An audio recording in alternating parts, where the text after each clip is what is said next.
ये चीज़ समझ नहीं आती मुझे कि अगर यहाँ पर कोई मंदिर बनता है तब भी मुसलमानों पे ज़ुल्म होता है, अगर डेवलपमेंट होती है तब भी मुसलमानों पे ज़ुल्म होता है, अगर कश्मीर की बात मतलब उठती है तो तब भी मुसलमानों पे ज़ुल्म होता है। तो मुझे समझ नहीं आ रहा कि हो किन मुसलमानों पे ज़ुल्म रहा है?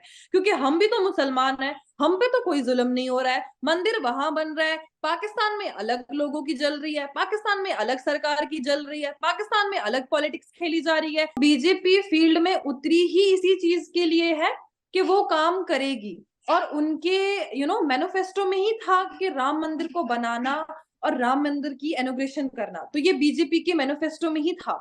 तो अगर पहले भाजपा पे सवाल उठाए जाते थे कि भाजपा बना नहीं रही है, बना नहीं रही है। अब जब बन गया, अब जब इनॉग्रेशन हो गई, अब भाजपा पे ये सवाल उठाया जा रहा है कि इस पे लगभग इतना करोड़ जो है वेस्ट हुआ है। It's all about it's all about politics. इसमें लोगों को कोई प्रॉब्लम नहीं है, हम कश्मीरियों को कोई प्रॉब्लम नहीं है और हमें होनी भी नहीं चाहिए प्रॉब्लम। इवन मैंने आपको कहा था कि कश्मीर में भी, कश्मीर के करना तीथवाल इलाके में एक रिसेंटली मंदिर बना, तो उसमें कौन थे? उसमें तो हम लोग ही थे वहां पर जिन्होंने उसकी इनॉग्रेशन की। तब भी तो मुस्लिम भाई खड़े थे वहां पर, तब तो कोई प्रॉब्लम नहीं हुई। तो राम मंदिर की जो हिस्ट्री है ना, वो 15 सेंचुरी से है। लाइक वो अभी की नहीं है, हम बोलेंगे आज से या 100 साल 2 साल नहीं, इट्स अबाउट 15 सेंचुरी। और राम मंदिर को जब बनाया जा रहा है या अभी उसको बनाया गया, आप मुझे देखो कि जितने भी बड़े फिल्म स्टार्स हैं वो सब जो है इसकी इनॉग्रेशन पे पहुंचे। लगभग सारी कंपनीज के सीईओज जो है, ऑलमोस्ट 67 या 87 कंपनीज के सीईओज जो है वो इस इनॉग्रेशन पे पहुंचे। और साथ ही यूपी के जो सीएम है, उन्होंने ये बात भी साफ-साफ कही कि अयोध्या का जो वो एयरपोर्ट है, उसको अब इंटरनेशनली एयरपोर्ट बना दिया गया। और 22 जैन को, यानी कि जिस दिन इनॉग्रेशन थी, उस दिन लगभग 100 से ज्यादा चॉपर्स, हेलीकॉप्टर्स जो है, प्राइवेट जेट्स जो प्राइवेट हैं, जेट। वो लैंड किए गए। बीजेपी कह रही है कि हमने ये बनवाया, मतलब ऑब्वियसली ये बीजेपी की सरकार में ही बना है। तो बीजेपी फील्ड में उतरी ही इसी चीज के लिए है कि वो काम करेगी। और उनके मैनिफेस्टो में ही था कि राम मंदिर को बनाना और राम मंदिर की इनॉग्रेशन करना। तो ये बीजेपी के मैनिफेस्टो में ही था। तो अगर पहले भाजपा पे सवाल उठाए जाते थे कि भाजपा बना नहीं रही है, बना नहीं रही है, अब जब बन गया, अब जब इनॉग्रेशन हो गई, अब भाजपा पे ये सवाल उठाया जा रहा है कि इस पे लगभग इतना करोड़ जो है वेस्ट हुआ है, इस पे जो है इतनी प्रॉब्लम है। तो ये जो सारा देखो, आम लोगों को इससे कोई प्रॉब्लम नहीं है। डेफिनेट। पॉलिटिकल पार्टीज जो है इसमें इन्वॉल्व हो रही हैं, चाहे वो कोई सी भी पॉलिटिकल पार्टी क्यों ना हो। फॉर एग्जाम्पल हम राहुल गांधी जी की स्टेटमेंट देखेंगे जो कि कांग्रेस से हैं। तो उनकी स्टेटमेंट ये निकल के आई थी, उन्होंने कहा था कि it's not a kind of, we can say that, कि लोगों के लिए नहीं है, ये पॉलिटिक्स इसमें खेली जा रही है। तो कहीं ना कहीं राहुल जी ने इसमें पॉलिटिक्स इन्वॉल्व की, या कोई और जो अपोजिट लीडर्स हैं, वो भी जो है इसमें पॉलिटिक्स इन्वॉल्व कर रहे हैं। लेकिन मेरा मतलब कहने का ये मतलब है, अगर पहले आप सवाल करते थे कि ये चीज बन नहीं रही है, अब आप सवाल कर रहे हैं कि इस पे इतना पैसा लग रहा है। उरफाना तो जी। It's all about it's all about politics. इसमें लोगों को कोई प्रॉब्लम नहीं है, हम कश्मीरियों को कोई प्रॉब्लम नहीं है। अगर डेवलपमेंट हो रही है तो वो अच्छी बात है। अगर यूपी में डेवलपमेंट हो रही है, अयोध्या इस टाइम जो राम मंदिर है वो बन रहा है, तो उससे हमें कोई प्रॉब्लम नहीं है और हमें होनी भी नहीं चाहिए प्रॉब्लम। इवन मैंने आपको कहा था कि कश्मीर में भी, कश्मीर के करना तीथवाल इलाके में एक रिसेंटली मंदिर बना, तो उसमें कौन थे? उसमें तो हम लोग ही थे वहां पर जिन्होंने उसकी इनॉग्रेशन की। तब भी तो मुस्लिम भाई खड़े थे वहां पर, तब तो कोई प्रॉब्लम नहीं हुई। तो अयोध्या या राम मंदिर के बनाने से हमें क्यों प्रॉब्लम होगी? ठीक है। हाँ, अब इसमें यहाँ पे ये है उरफाना कि जी, अलग मैंने अलग मैंने स्टेटमेंट्स हैं। एक चीज नोट की है, मतलब ये चीज मेरी पर्सनल ओपिनियन है, देखने वालों से कोई में से कोई डिसएग्री भी कर सकता है, लेकिन जो मैं इंडिया की यूथ से बात करता हूँ, चाहे वो कश्मीर से बिलोंग करते हो या दिल्ली से बिलोंग करते हो, मुंबई से बिलोंग करते हो, मैंने जो चीज ऑब्जर्व की है, वो ये नहीं देखते कि भाई मंदिर बन रहा है या मस्जिद बन रही है, वो उनकी सोच है यूनिटी की। वो जो मैं ऑब्जर्व करता हूँ, वो ये कहते हैं कि भाई हिंदू मुस्लिम सिख या क्रिश्चियन सब मिलके रहें। वो ये चाहते हैं कि भाई एजुकेशन या टेक्नोलॉजी के ऊपर वर्क किया जाए। जैसे अभी उरफाना जी ने बोला कि भाई कश्मीर में भी, यानी एक बिल्कुल नॉर्मल अंदाज में, नॉर्मल वे में वो बात करते हैं कि भाई अगर राम मंदिर बन गया तो उसमें क्या, हमारी भी मस्जिदें बनती हैं। लेकिन दूसरी साइड पे अगर पाकिस्तान में हम देखें, क्या हमें 10 साल में सिवाय एक मतलब ये जैन मंदिर जो लाहौर में पहले डिमोलिश हुआ, उसके बाद बनाया गया। उसके अलावा मैं नहीं जानता कि कोई एक मंदिर गवर्नमेंट के अंडर बनाया गया हो या उसे रेनोवेट किया गया हो। हाँ, कोई अपने तौर पे हिंदू कम्युनिटी अगर बनाती है तो शायद रेनोवेट करती है, बनाना तो शायद मेरी अभी तक इस तरीके से सामने नहीं आया।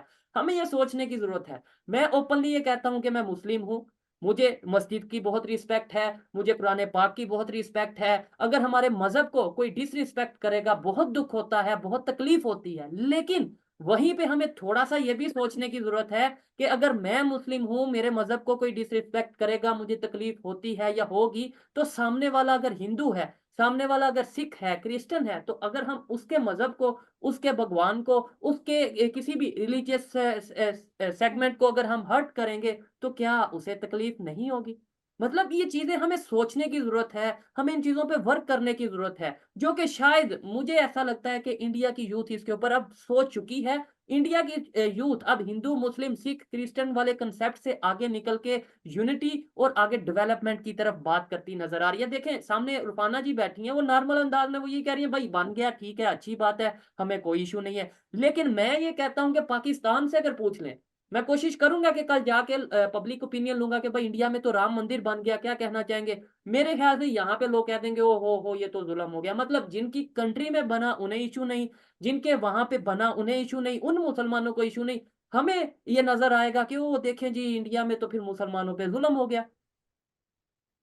अब मुझे हाँ, ये चीज़ समझ नहीं आती मुझे कि अगर यहाँ पर कोई मंदिर बनता है तब भी मुसलमानों पे ज़ुल्म होता है, अगर डेवलपमेंट होती है तब भी मुसलमानों पे ज़ुल्म होता है, अगर कश्मीर की बात मतलब उठती है तो तब भी मुसलमानों पे ज़ुल्म होता है। तो मुझे समझ नहीं आ रहा कि हो किन मुसलमानों पे ज़ुल्म रहा है? क्योंकि हम भी तो मुसलमान हैं, हम पे तो कोई ज़ुल्म नहीं हो रहा है। मंदिर वहाँ बन रहा है, पाकिस्तान में अलग लोगों की जल रही है, पाकिस्तान में अलग सरकार की जल रही है, पाकिस्तान में अलग पॉलिटिक्स खेली जा रही है। तो ये जो कंसेप्ट है कि मुसलमानों के साथ ज्यादती होती है वो अब नहीं रहा। इंडिया में हिंदू, मुस्लिम, सिख, ईसाई, ये वाला जो कंसेप्ट है, ये हम भाई भाई थे। नॉट आज से नहीं बल्कि बहुत पहले से हमारे लिए सारे जितने भी धर्म है हम सबको इंपॉर्टेंस देते हैं। हम स्कूल में जाते हैं, वहां पर हम सारी सेलिब्रेशन करते हैं। हम अगर किसी सोसाइटी में रहते हैं, वहां पर हम दिवाली सेलिब्रेट करते हैं, हम दशहरा भी सेलिब्रेट करते हैं, हम ईद भी सेलिब्रेट करते हैं, हम सारे फेस्टिवल्स को सेलिब्रेट करते हैं और हम सारी चीजों को इंपॉर्टेंस देते हैं। अब मुद्दा ये उठता है और कहीं ना कहीं लोगों के दिमाग में एक कंफ्यूजन भी रहता है कि कश्मीरियों को इस चीज से क्या प्रॉब्लम हो सकती है। तो मैं कश्मीरी हूं और मुझे कोई प्रॉब्लम नहीं है, और अगर आप किसी भी कश्मीरी से बात करेंगे उन्हें भी कोई प्रॉब्लम नहीं है राम मंदिर के बनने से। क्योंकि राम मंदिर, देखिए राम अभी अगर मैं राम मंदिर को थोड़ा सा छेड़ूंगी तो राम मंदिर की जो हिस्ट्री है ना वो 15 सेंचुरी से है। लाइक वो अभी की नहीं है, हम बोलेंगे आज से या 100 साल 2 साल नहीं, इट्स अबाउट 15 सेंचुरी।